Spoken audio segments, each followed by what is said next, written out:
सत साहिब। पूज्य गुरुदेव भगवान शुरुआत में कह रहे हैं सत साहिब। अब भाई और बहनों, ये जो सत साहिब शब्द है, इसका मतलब होता है सच्चा परमात्मा, अविनाशी परमात्मा, अजरो अमर परमेश्वर, सारी सृष्टि का पालक। तो सत साहिब शब्द हमने अपने पूज्य गुरुदेव को नहीं बोलना है। जब भी गुरुदेव भगवान हमें सत साहिब कहें तो हमने उनके नाम का जयकारा लगाना है।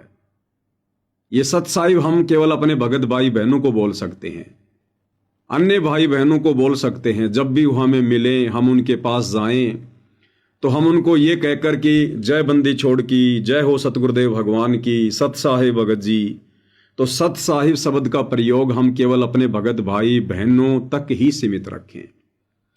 यदि पूज्य गुरुदेव भगवान जो स्वयं सत साहिब हैं, यदि वे हमें सत साहिब कर रहे हैं तो हमने उसके प्रति उत्तर में गुरुदेव भगवान का जयकारा लगाना है। यदि गुरुदेव भगवान हमारे समक्ष हैं तो हमने तुरंत उनका जयकारा लगाते हुए उनके चरणों में दंडवत प्रणाम करना है। तो गुरुदेव भगवान कहें सत साहिब तो हम भगत भाई बहनों ने कहना है बंदी छोड़ सतगुरुदेव भगवान की जय हो। सतगुरुदेव की जय। बंदी छोड़ कबीर साहिब जी की जय। बंदी छोड़ गरीबदास जी महाराज जी की जय। स्वामी राम देवानंद जी गुरु महाराज जी की जय हो। अब यहां पूज्य गुरुदेव भगवान अपने मुंह बोले गुरुदेव की जय बोल रहे हैं कि स्वामी राम देवानंद जी महाराज की जय हो।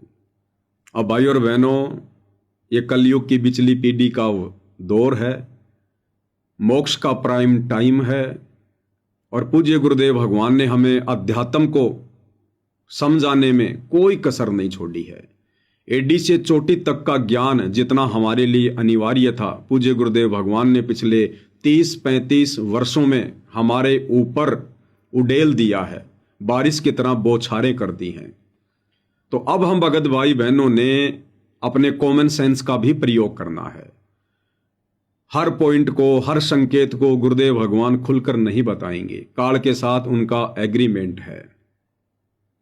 तो गुरुदेव भगवान जो स्वयं कबीर परमेश्वर हैं, कबीर परमात्मा हैं, और यहां इस पृथ्वी पर गुरु शिष्य परंपरा का निर्वाह करते हुए उन्होंने एक मुंह बोला गुरु धारण करना पड़ता है, अन्यथा कोई भी यकीन नहीं करेगा, विश्वास नहीं करेगा, और सब लोग यही कहेंगे कि वे गुरु बनाने की क्या जरूरत है। क्या आपके पूज्य गुरुदेव सतगुरु रामपाल जी ने कोई गुरु धारण कर रखा है? तो हम कहेंगे जी नहीं कर रखा। तो लोग कहेंगे फिर भाई हमने गुरु धारण करने की क्या जरूरत है। इसलिए ये कबीर भगवान पूज्य गुरुदेव सतगुरु रामपाल जी इस पृथ्वी लोक पर, जो कि जगत गुरु हैं, गुरुओं के गुरु हैं, संत शिरोमणि हैं, इन्होंने गुरु शिष्य परंपरा को बनाए रखने के लिए एक मुंह बोला गुरु धारण करना पड़ता है। एक आत्मा को परमात्मा ने ये भूमिका देनी पड़ती है, और उस आत्मा को परमात्मा सब कुछ पहले ही समझा देते हैं, उसको बता देते हैं। जैसा कि 650 साल पहले कबीर परमेश्वर जी ने पंडित रामानंद जी को मुंह बोला गुरु धारण करने से पहले उन्हें सारी स्थिति से अवगत करवा दिया था। पंडित रामानंद जी बहुत ज़्यादा घबरा गए थे कि हे परमात्मा, अब तो मैंने आपको आंखों से देख लिया, सतलोक में बैठा देख लिया, अब मैं आपको कैसे अपना शिष्य कह सकता हूं, मैं कैसे आपका गुरु बन सकता हूं, मुझे तो नरक में भी ठिकाना नहीं मिलेगा। तो पूज्य परमेश्वर कबीर जी ने कहा था कि हे भोली आत्मा,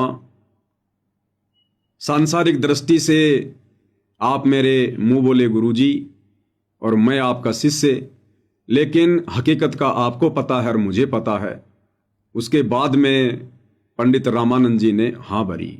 इसी प्रकार भाइयों और बहनों, 8 सितंबर 1951 से वही कबीर परमेश्वर सारी सृष्टि का पालन पोषण करता। 8 सितंबर 1951 को गांव धनाना, जिला सोनीपत, हरियाणा, भारतवर्ष की पवित्र भूमि पर सतगुरु रामपाल जी के रूप में, स्वरूप में स्वयं प्रकट हैं। और 17 फरवरी 1988 को इन्होंने आदरणीय गरीबदास जी के 12वें पंथ में प्रवेश किया, क्योंकि ये परमेश्वर की पूर्व निर्धारित योजना थी। 650 साल पहले ही परमात्मा ने आदरणीय धर्मदास जी के माध्यम से कबीर सागर में लिपिबद्ध करवा दिया था कि 12वें पंथ हम ही चल आवें, सब पंथों को मिटाकर एक पंथ चलावें। तो इस आधार से परमात्मा ने आदरणीय गरीबदास जी के 12वें पंथ में प्रवेश करना था। तो 17 फरवरी 1988 को परम पूज्य परमेश्वर सतगुरु रामपाल जी ने आदरणीय राम देवानंद जी को अपना मुंह बोला गुरु धारण करके गरीबदास जी के 12वें पंथ में प्रवेश किया। और सन 1994 से पूज्य गुरुदेव भगवान ने नाम दीक्षा देना शुरू करके अपने यथार्थ 13वें कबीर पंथ की शुरुआत की। इसलिए भाई और बहनों, आज हमें हकीकत का पता है, सच्चाई का पता है। इसलिए अपने गुरुदेव भगवान के अलावा हम भगत भाई बहनों ने वर्तमान कलयुग की बिचली पीढ़ी में किसी अन्य की जय नहीं बोलनी है। हमने दादा गुरु की जय नहीं बोलनी है, हमने गरीबदास जी की जय नहीं बोलनी है, हमने अन्य संतों और महंतों की जय नहीं बोलनी है, अन्यथा हम लोग पतिव्रता पद से नीचे माने जाएंगे। और गीता जी में परमात्मा ने स्पष्ट कहा है कि व्यभिचारणी भक्ति से जीव का कभी भी उद्धार नहीं हो सकता। अव्यभिचारणी भक्ति करनी पड़ेगी। अव्यभिचारणी भक्ति का मतलब है तन मन धन से, दिलो जान से, आत्मा से, हृदय से, मन से केवल अपने गुरु को ही अपना इष्ट मानकर, परम पूज्य मानकर, परम आदरणीय मानकर, परम सम्माननीय मानकर जो है उनकी शरणागत रहना है। तो हमने अपने गुरुदेव के अलावा अन्य किसी की जय नहीं बोलनी है, क्योंकि अब हमें पता चल चुका है कि हमारे पूज्य गुरुदेव भगवान परमेश्वर रामपाल जी स्वयं सारी सृष्टि के रचयिता हैं, ये कबीर परमेश्वर हैं।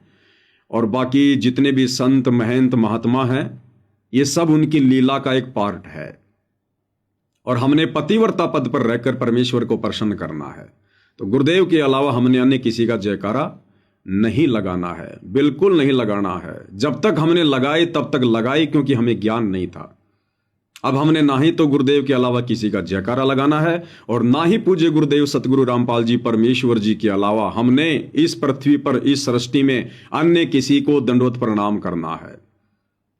जो कबीर जी की समझे जाने वाली दाढ़ी मूछ वाली नकली फोटो है, उसको भी हमने दंडवत नहीं करना है।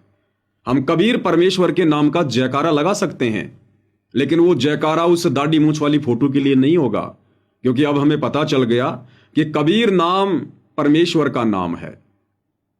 वेदों में परमेश्वर की ये एक उपाधि है, कबीर देव। तो कबीर कहो या सतगुरु रामपाल जी कहो, एक ही बात है। लेकिन दंडवत हमने केवल सतगुरु रामपाल जी को करना है या उनकी प्रतिमा को करना है। उस दाढ़ी मूछ वाली कबीर जी की समझे जाने वाली नकली फोटो को हमने दंडवत नहीं करना है। तो भाई और बहनों, तभी हम पतिव्रता पद पर माने जाएंगे, तभी हम भक्ति मार्ग पर सफल होंगे। क्योंकि गुरुदेव भगवान कहते हैं, एक कै साधे सब सदय और सब साधे सब जाए, और माली सींचे मूल को फले फूले अघाए। तो इस प्रकार से हमने केवल अपने पूज्य गुरुदेव भगवान की ही जय जयकार करनी है, अन्य किसी की नहीं करनी है।